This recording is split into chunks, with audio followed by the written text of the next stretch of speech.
Ever wondered what the world looked like just before the tides of World War II turned for good? It's easy to look back now and see the Allied victory as inevitable. But in 1942, the picture was terrifyingly different. The fate of the world hung by a thread, and for a moment, it seemed like Hitler might actually win. Let's travel back to that critical year and understand why the world desperately needed a turning point. By mid-1942, the Axis powers were at the zenith of their strength. In Europe, Hitler's war machine had conquered most of the continent. From the shores of France to the outskirts of Moscow, the swastika flag flew. Nazi Germany controlled vast resources, industries, and populations, creating a formidable fortress in Europe.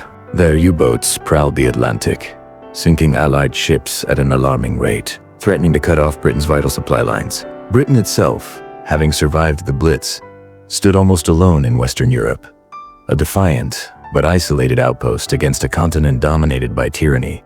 Meanwhile, on the other side of the world, Imperial Japan was carving out a massive empire in the Pacific. After the surprise attack on Pearl Harbor in December 1941, Japanese forces had swept through Southeast Asia and the Pacific Islands with shocking speed. They had taken the Philippines, Singapore, the Dutch East Indies, and were now threatening Australia and India. The Allied powers were fighting a war on two massive, distant fronts against two powerful and ruthless enemies. The sheer scale of the Axis advance was staggering, and for the Allies, it was a desperate struggle for survival. The most brutal and decisive front at this time was in the East. In June 1941, Hitler had launched Operation Barbarossa, the invasion of the Soviet Union. By 1942, the Wehrmacht had pushed deep into Soviet territory, inflicting millions of casualties. The fighting was savage, a war of annihilation unlike anything seen before. The Red Army was reeling, pushed back to the brink. The focal point of this titanic struggle became the city of Hitler was obsessed with capturing the city that bore Stalin's name, seeing it as a massive symbolic and strategic prize. A victory there would cut off vital Soviet supply routes and open the path to the oil-rich Caucasus region, which would fuel the German war machine indefinitely. The Battle of Stalingrad, which began in late 1942, became one of the bloodiest battles in human history. The city was turned into a hellscape of rubble and fire. Soldiers fought for every street, every building, every single room. The Soviet defenders, under immense pressure, fought with incredible courage and tenacity, but they were being bled white. The Soviet Union was bearing the brunt of the German army's might, with nearly 80% of German forces engaged on the Eastern Front. The human cost was astronomical, and the strain on the Soviet war effort was immense. Facing this existential threat, the Soviet leader Joseph Stalin began making increasingly desperate demands to his Western allies. Britain's Winston Churchill and America's Franklin D. Roosevelt. His message was simple and urgent: open a second front in Europe, now. Stalin argued that a major Anglo-American invasion of France would force Hitler to divert divisions away from the East.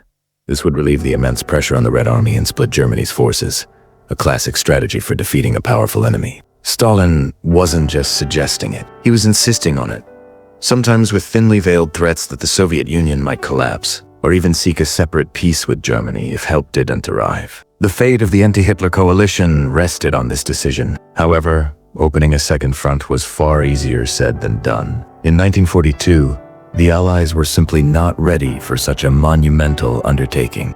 Britain, while having a powerful navy and air force, had a relatively small army that was still rebuilding after its expulsion from the continent at Dunkirk in 1940, had vivid, painful memories of the cost of premature land operations. They were also heavily engaged in North Africa, fighting Rommel's Afrika Korps, and battling to keep their sea lanes open. Churchill, ever the strategist, was cautious. He feared that a failed invasion of France would be a catastrophe, potentially the worst of the entire war, from which the Allies might never recover. The United States, on the other hand, was a sleeping giant that had just been violently awakened. After Pearl Harbor, America plunged into a massive mobilization of its industrial and military power. Factories that once made cars were now churning out tanks and planes. Millions of men were being drafted and trained.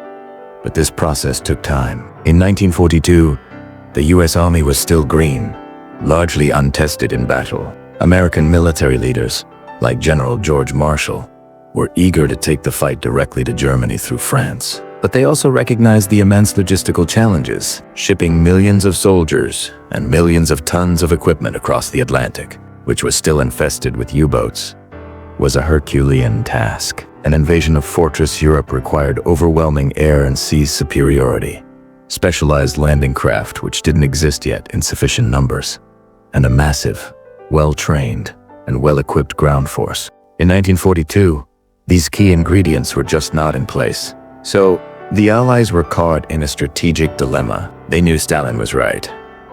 A second front was essential to winning the war. But they also knew that launching it too early would be suicidal. The debate raged between London and Washington.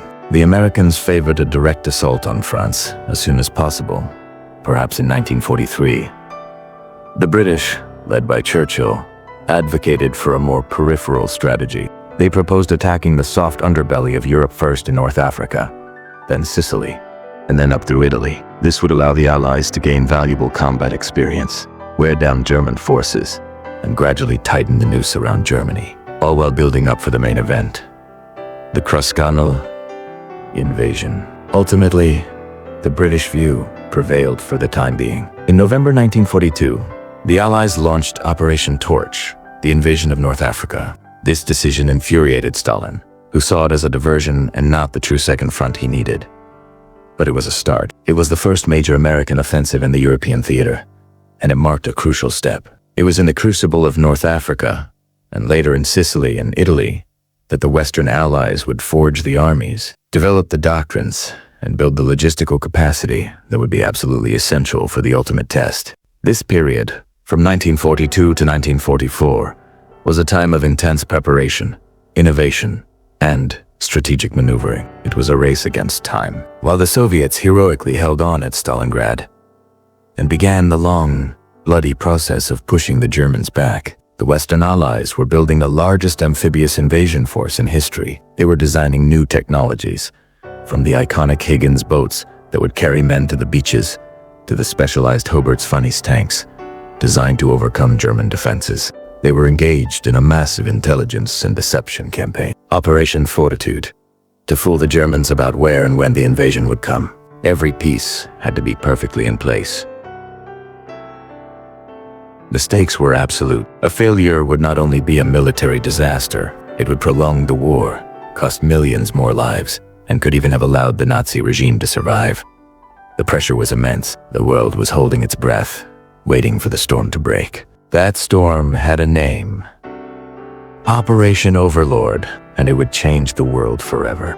The lessons learned in these difficult early years, the machines invented under pressure, and the tough strategic choices made were the foundation upon which the liberation of Europe would be built. The Route du D-Day was long and paved with hardship, but it was a journey that had to be taken. Thank you so much for watching. If you found this look back at the prelude to D-Day interesting, please hit that like button and subscribe for more deep dives into history's most pivotal moments. Let me know in the comments what other aspects of World War II you'd like to explore. See you in the next video.